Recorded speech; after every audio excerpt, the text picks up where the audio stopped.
শরীর সুস্থ রাখতে হলে রোজ রোজ একঘেয়ে তেল মশলাযুক্ত খাবার না খেয়ে এই গরমে দারুণ হেলদি এই রেসিপিটা বানিয়ে ফেলুন। একদম তেল মশলা ছাড়া আর মাত্র 10 মিনিটেই এটা তৈরি হয়ে যায়। স্কুল অফিসে টিফিন বক্সের জন্য একেবারে পারফেক্ট রেসিপি এবং ব্রেকফাস্টও আপনারা এরকম হেলদি রেসিপি বানিয়ে খেতে পারেন। তো তার জন্য এখানে আমি 1 বাটি পরিমাণে সরু দানার যে সুজিটা হয় সেই সুজিটা নিয়েছি। আপনারা চাইলে সরু বা মোটা যে কোনো দানার সুজিটা এখানে ব্যবহার করতে পারেন। এখন এই সুজির মধ্যে দিয়ে দিচ্ছি ওই 1 বাটি মাপ করে দিয়ে দিলাম টক দই। মানে 1 বাটি সুজির জন্য 1 বাটি টক দই। যদি পরিমাণটা বাড়িয়ে নেন তাহলে কিন্তু দইটার পরিমাণও বাড়িয়ে নেবেন। আর ওর মধ্যেই দিয়ে দিলাম 1 বাটি পরিমাণে জল। মানে টক দইয়ের বাটিটা ধুয়ে 1 বাটি পরিমাণ জল। মানে সমস্ত মেজারমেন্টটা যেন সমপরিমাণ হয় সেটার দিকে একটু লক্ষ্য রাখবেন, তাহলেই দেখবেন পারফেক্টভাবে এই রেসিপিটা তৈরি হবে। কোনো রকম বাটাবাটির ঝামেলা ছাড়াই মাত্র 10 মিনিটে এই ভীষণ সুন্দর এই টিফিন রেসিপিটা তৈরি হয়ে যায়, যা ব্রেকফাস্টে বা টিফিনে ভীষণ ভালো লাগে। আর এই গরমে তেল মশলা জাতীয় খাবার না খেয়ে এই রেসিপিটা বানিয়ে খেতে পারেন। তো এখন আমি খুব ভালো করে মাখিয়ে নিয়ে ওটাকে রেস্টে রেখে দিয়েছি। আর এখানে দুটো আলু আগে থেকে ছাড়িয়ে নিয়েছিলাম আর গ্রেটারে করে এইভাবে কিন্তু গ্রেট করে নিচ্ছি। কোনো রকম আলু সেদ্ধ করার কোনো ঝামেলা থাকবে না, ঝটপট ইনস্ট্যান্ট তৈরি হয়ে যায় এই রেসিপিটা। তো এখানে এই দুটো আলুকে এইরকম গ্রেটারে করে গ্রেট করে নিয়েছি। দেখুন এইরকম কিন্তু হয়েছে। এবারে এই আলুর মধ্যে প্রচুর নোংরা আছে। আমি অফ ক্যামেরাতে 2 বার 3 বার এইভাবে জল পাল্টে পাল্টে কিন্তু আলুগুলোকে ধুয়ে তারপর আপনাদের কাছে ফিরে আসছি। তো এখন দেখুন আলুগুলো খুব সুন্দর করে ধুয়ে একটা ছাঁকনির মধ্যে নিয়ে নিয়েছি, যাতে এর সম্পূর্ণ জলটা ঝরে যায়। তো এই পাশে আমি কিন্তু স্টাফিংটা রেডি করে নিচ্ছি। নিয়ে নিচ্ছি সামান্য অল্প পরিমাণে একটু সর্ষের তেল ফ্রাই প্যানের মধ্যে, আর দিয়ে দিলাম কালো সর্ষে সামান্য অল্প পরিমাণে, আর এখানে দিয়ে দিচ্ছি 1/2 চামচ মতো গোটা জিরে আর একটুখানি হিংটা অবশ্যই দেবেন, স্কিপ করবেন না। এতে খেতে ভীষণ ভালো আসে। আর একটা শুকনো লঙ্কা আমি মাঝখান থেকে কেটে নিয়েছি আর দিয়ে দিলাম বেশ কিছুটা পরিমাণে কারি পাতা। এর ফ্লেভারটা ভীষণ সুন্দর আসে, অবশ্যই কিন্তু দেবেন। তো এখানে দেখুন সব কিছু ফোড়নটা দিয়ে আমি ভালো করে একটু ভাজা ভাজা করে নিচ্ছি। ফোড়নের একটা মিষ্টি সুবাস আসা পর্যন্ত আমি ওয়েট করছি। তো এই পর্যায়ে দেখুন ভীষণ সুন্দরভাবে ফোড়নটা ভাজা হয়ে গিয়েছে। এখন আমি যে আলুটা গ্রেট করা আলুটা জল ঝরতে রেখেছিলাম সেই আলুটা এখন ওই তেলের মধ্যে দিয়ে দিচ্ছি। আর নাড়াচাড়া করে আলুটাকে খুব সুন্দর করে ভাজা ভাজা করে নিচ্ছি। আর যেহেতু গ্রেটারের মধ্যে কাটা আলুগুলো বেশিক্ষণ সেদ্ধ হতে সময় লাগবে না। স্টাফিংটা কিন্তু খুব তাড়াতাড়ি তৈরি হয়ে যায়, ইনস্ট্যান্ট তৈরি হয়ে যাবে। কোনো রকম আলু সেদ্ধ করার ঝামেলা বা সুজিকে মিক্সির মধ্যে দিয়ে বাটাবাটির ঝামেলা ছাড়াই একদম 10 মিনিটে কিন্তু তৈরি হয়ে যায় এই রেসিপিটা। এখন এর মধ্যে দিয়ে দিলাম স্বাদ মতো লবণ। একটু লবণ দিয়ে নাড়াচাড়া করে নিলে আলুটা কিন্তু খুব তাড়াতাড়ি মজে যাবে আর খুব সুন্দরভাবে পুরটা তৈরি হয়ে যাবে। কোনো ঝামেলা নেই বন্ধুরা, ঝামেলা ছাড়াই কিন্তু তৈরি হয়ে যায়। এখন এর মধ্যে দিয়ে দিলাম সামান্য 1 চিমটে পরিমাণে দিয়ে দিচ্ছি হলুদের গুঁড়ো আর একটুখানি সামান্য পরিমাণে লঙ্কার গুঁড়ো, আর এখানে দিয়ে দিচ্ছি ধনিয়ার গুঁড়ো 1/2 চামচ মতো। সমস্ত গুঁড়ো মশলাটাকে দিয়ে আবারও নাড়াচাড়া করে ভেজে নিচ্ছি। আর গুঁড়ো মশলার একটা কাঁচা গন্ধ চলে যাওয়া পর্যন্ত এটা নাড়াচাড়া করে ভেজে নিতে হবে। ততক্ষণ কিন্তু আলুটা একেবারে সুন্দর ভাজা ভাজা হয়ে যাবে, স্টাফিংটা পারফেক্টভাবে তৈরি হয়ে যাবে। আর এখানে এক্সট্রা আলাদা কোনো মশলা লাগবে না। মানে বাড়িতে থাকা সমস্ত উপকরণ দিয়ে কিন্তু এটা তৈরি হয়ে যায়। হাতের কাছে যেগুলো আমাদের বাড়িতে থাকে সেইগুলো দিয়ে কিন্তু আমি রেসিপিটা তৈরি করছি। এবারে দেখুন খুব সুন্দর করে আলুটা ভাজা ভাজা হয়ে আসছে। এর কালারটা দেখে নিশ্চয়ই বুঝতেই পারছেন। আর আলুটা কিন্তু একটুও সেদ্ধ করতে হয়নি, লো টু মিডিয়াম ফ্লেমে রেখে কিন্তু একটু নাড়াচাড়া করে ভেজে নিয়েছিলাম। এতেই দেখুন পারফেক্টভাবে এটা তৈরি হয়ে গিয়েছে। আর এগুলো এত সুন্দর হয় খেতে, বন্ধুরা একবার হলো আমার মতো বানিয়ে দেখবেন। আশা করছি আপনাদের পরিবারের সকলের খুব ভালো লাগবে।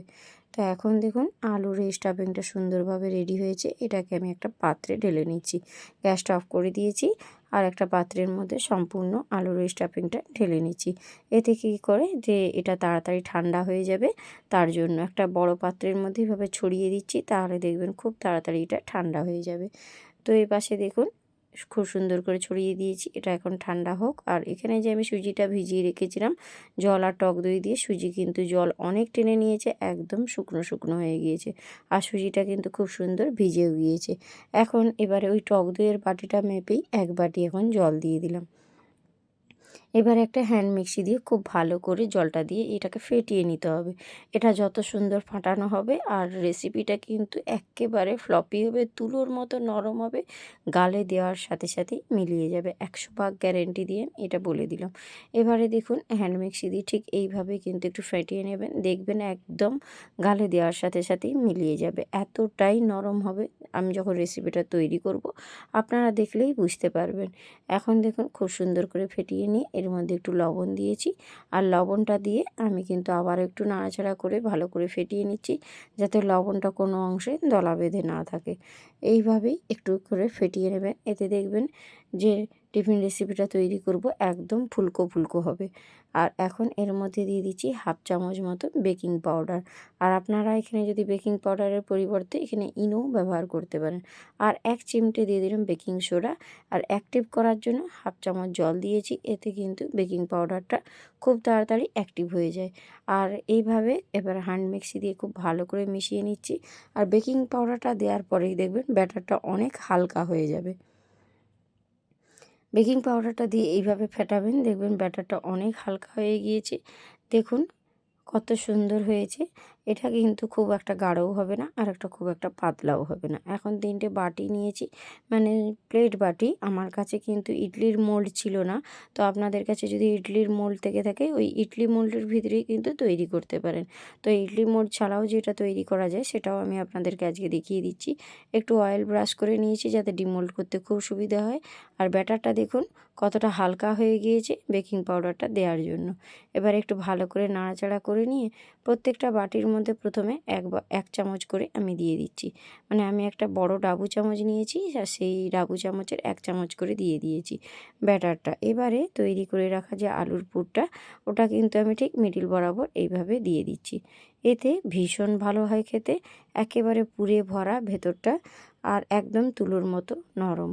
এবারে ওপর থেকে আবার একটু ব্যাটার ছড়িয়ে দিচ্ছি, যাতে এই আলুর পুরটা ঢাকা হয়ে যায়, তার জন্যই এইভাবে ওপর থেকে ঢাকা দিয়ে দিচ্ছি। এতে কিন্তু দেখবেন ভীষণ ভালো হবে খেতে।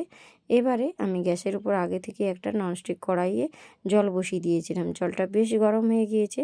এখন একটা ঝাঁঝরি ওপরে দিয়ে দিয়েছি, আর এখানে বাটিগুলো কিন্তু বসিয়ে দিচ্ছি।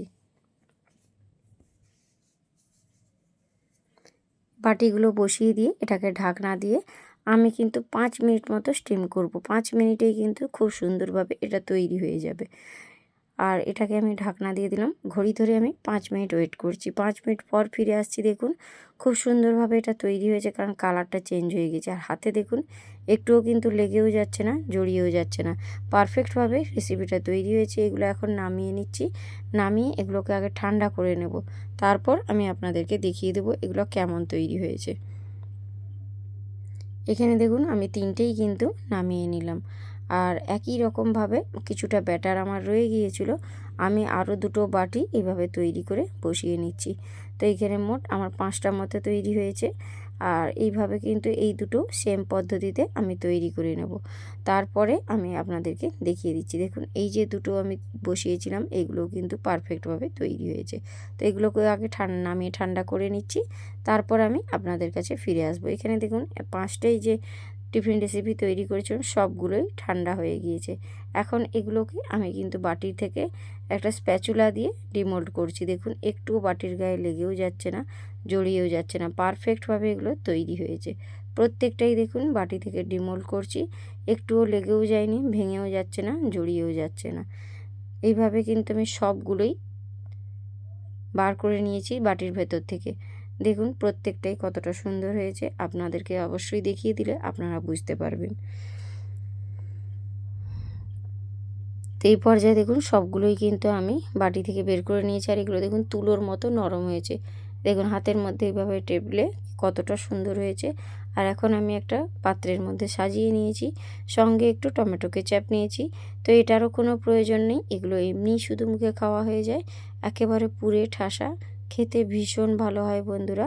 তো অবশ্যই একবার ব্রেকফাস্টে বা টিফিন বক্সে বাচ্চাদের এইভাবে বানিয়ে দেবেন। 10 মিনিটেই তৈরি হয়ে যায় একদম জালিদার এই নাস্তাগুলো।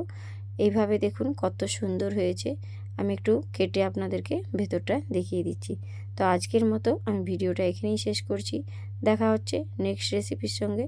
তো আজ আসি বন্ধুরা, টাটা বাই বাই। সুস্থ থাকবেন, ভালো থাকবেন। দেখুন কতটা ফ্লপি হয়েছে। তো আজ আসি, টাটা বাই বাই।